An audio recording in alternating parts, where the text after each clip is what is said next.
ማይ ስለምንታይ ይውሕዝ ፀሓይ ስለምንታይ ትበርቕ ወርሒ ንምንታይ ዘይትደምቕ ከዋኽብቲ ውሒዶም ኢልካ ምስ ዓርስኻ ተሟጊትካ ወይም ድማ ኣማሪርካ ትፈልጥ ዶ? ብልሓተኛ ሰብ ንኩነታት ኣየር ኣየማርርን እኳ ደኣስ ብንፋስ ዝሰርሕ መርከብ ይሃንጽ ይበሃል። ኣምላኽ ወይ ተፈጥሮ ዘይቕየር ኩነታት እዮም። ንኣምላኽ ምምራር ዘይኮነስ ኣምላኽ ዝሃበካ ሓይሊ ምጥቃም እዩ ትብልሓት። ህይወት ምምራር ማለት ንባዕልኻ ከም ግዳይ ወይም ድማ ቪክቲም ጌርካ ምቕራብን ሓላፍነትካ ናብ ካልኦት ምድርባይን እዩ። ንኣምላኽ ወለዲ ወይ ተፈጥሮ ክተምርር ከለኻ መሪሕነት ህይወተይ ኣብ ኢደይ ኣይኮነን ትብል ከም ዘለኻ ትፈልጥ ዶ? ኣሊክ ኢንሳይት እየ። ከምዚ ዓይነት ትሕዝቶ ዘለዎም ቪድዮታት ንኽበጽሕኹም ሰብስክራይብ እግበሩ። ምምራር ልክዕ ከም ተንቀሳቓሲ ኮረቻ እዩ።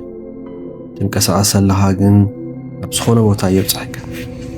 ንኣምላኽ ወይ ንወለድኻ ምምራር ንጸገምካ ኣይፈትሖ እኳ ደኣስ ሓይልኻ ይውድኦ። ምምራር ጸሊም መነጽር ተጠቒምካ ብርሃን ክትረክብ ከም ምፍታን እዩ። ቪክቶር ፍራንክል ኣብ ናይ ናዚ መዳጉን ደንበ ኩሉ ነገር ተመንዚዑ ከሎ እዩ ነዚ ሓቂ ዝተረድእ። ካብ ሰብ ኩሉ ነገር ትውስድ ትኽእል ኢኻ፣ ሓንቲ ነገር ግን ኣይትወስድን። ንዝገጠመካ ነገር ብኸመይ ትቕበሎ ዝብል ናይ ውሽጢ ነፃነት ይብል። ንሱ ምምራር ገዲፉ ውሽጡ ምስ ተዓወተ ካብቲ ሞት ዝነገሰሉ ቦታ ብህይወት ወፂኡ። ብዙሓት ሰባት ድኻ ወለዲ ስለ ዘለኒ ወይም ድማ ስድራይ ስለለይ ሓገዙኒ ይብሉ። ወለድኻ መንገዲ ርዮም ክኾኑ ይኽእሉ፣ መንገዲ ክኸዱልካ ግን ኣይትጸብእ። ወለድኻ ዘይሃቡኻ ነገር ክተምርር ካብ ትውዕል ንደቅኻ እቲ ዘይነበረካ ነገር ክትፈጥረሎም ክትፅዕር ኣለካ። ህይወትካ ከም ሓንቲ መኪና እንተሪእኻያ ኣብቲ ናይ መሪሕነት ኮረቻ ክትቅመጥ ዘለካ ንስኻ ኢኻ። ንኻልኦት እንተማሪርካ መሪሕነታ ንዓቶም ሂብካ የመልኻ ማለት እዩ። ህይወተይ ብሰንኪ እከለ ከም ዝኾይኑ ክትብል ከለኻ ስልጣንካ ንእከለ ሂበዮ ኣለኹ ከማለት እዩ። ምምራር ኣእምሮና ብምጭናቕ ስለ ልቦናዊ ድኻም ብምምጻእ ዓይንና ምምራር ብምትኳር እቶም ኣብ ቅድሜና ዘለዉ ሓድሽ ዕድላት ብዘይምርኣይ ዕድላት ይህድም። ዕድል ጥራሕ ዘይኮነ ሰባት እውን ከም መማረር ብምህዳም ናብ ተስፋ ዘለዎ ሰብ ይቐርቡ። ምክንያቱ መማረር ሰብ ማንም ኣይፈቱ። ጆ ኩዊሊንግ ዝተባህለ ናይ ናቪ ሴል መራሒ ኩሉ ነገር ሓላፍነት ውሰድ ይብል። ጌጋ እንተጋጢሙ ንኻልኦት ኣይተማርር። ንባዕልኻ ኣነ እዚ ንኸየጋጥም እንታይ ክገብር ነይርኒ፣ ሕዚ ኸ እንታይ ክገብር ይኽእል ኢልካ ሕተት። እዚ እዩ እቲ ናይ ተዓዋቲ ምስጢር። ተጻዋርነት ህነጽ።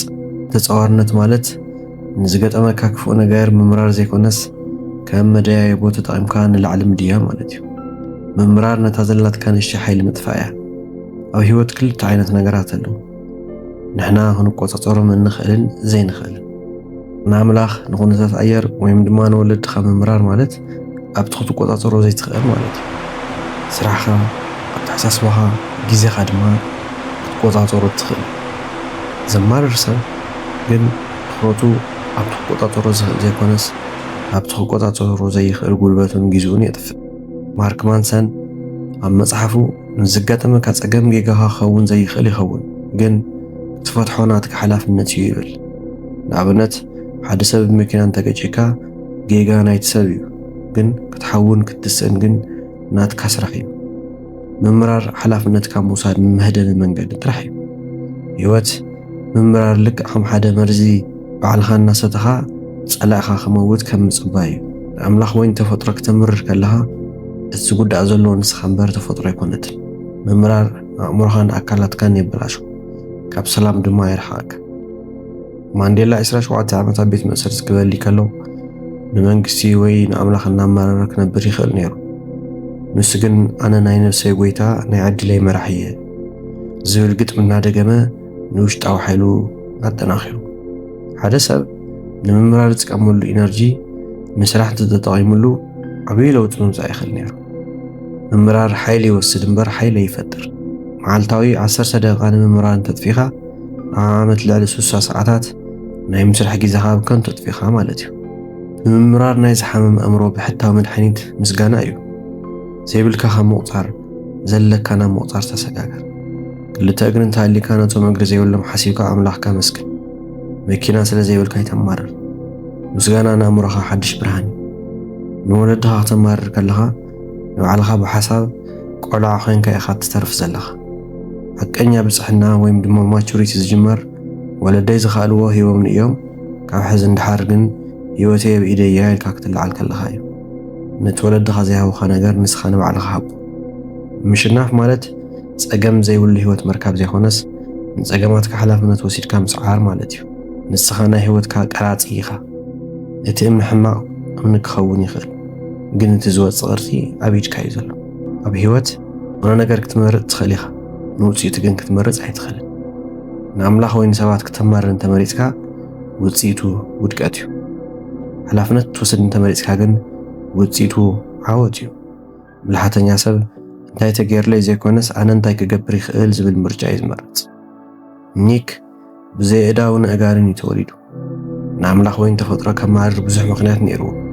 ንሱ ግን ስለምንታይ ከም ዝኾነ ካብ ምባል በዚ ዘለኒ እንታይ ክገብር ይኽእል ኢሉ ዓርሱ ብምሕታት ሎሚ ንሚልዮናት ዘተባብዕ ዓብዪ መምህር ኮይኑ ኣሎ ምምራር መንገዲ ይዓፁ ተስፋ ግን መንገዲ ይኸፍት ስቴቨን ኮቪ ፕሮአክቲቭ ወይ ተበጋሲ ምዃን ማለት ንኹነታትካ ሓላፍነት ምውሳድ ማለት ምዃኑ ይገልጽ መማረር ሰብ ግን ልክዕ ከም ሪአክቲቭ ወይ ድማ ተኸታሊ ሰብ እዩ ኩነታት ኣየር ጽቡቕ እንተኾይኑ ጽቡቕ ይስምዖ ኩነታት ኣየር እንተተበላሹ ድማ የማርር ተበጋሲ ወይ ፕሮአክቲቭ ሰብ ግን ኣብ ውሽጡ ናይ ባዕሉ ኩነት ኣየር ዝፈጥር ይብል ደቅኻ ወይ ንስድራኻ ክትማርር ከለኻ ኣብቲ ገዛ ናይ ተስፋ ምቑራጽ መንፈስ ትዘርእ ኣለኻ ማለት እዩ ስድራኻ ከምዚ ስለ ዘይገበሩለይ ክትብል ከለኻ ንሳቶም መሳርሒ ትገብሮም ኣለኻ ማለት እዩ ስድራኻ ሓይሊ ክኾንካ እምበር ሸኽሚ ክኾንካ ኣይትፍቀድ ንስኻ ንስድራኻ ብርሃን ኩን ተኣማንነት ማለት ንባዕልኻ ኣብዚ ኩነታት እዚ ናተይ እጃም እንታይ እዩ ኢልካ ምሕታት እዩ ሰባት ክንዕቑኻ ወይ ዕንቅፋት ክኾንካ ይኽእሉ እዮም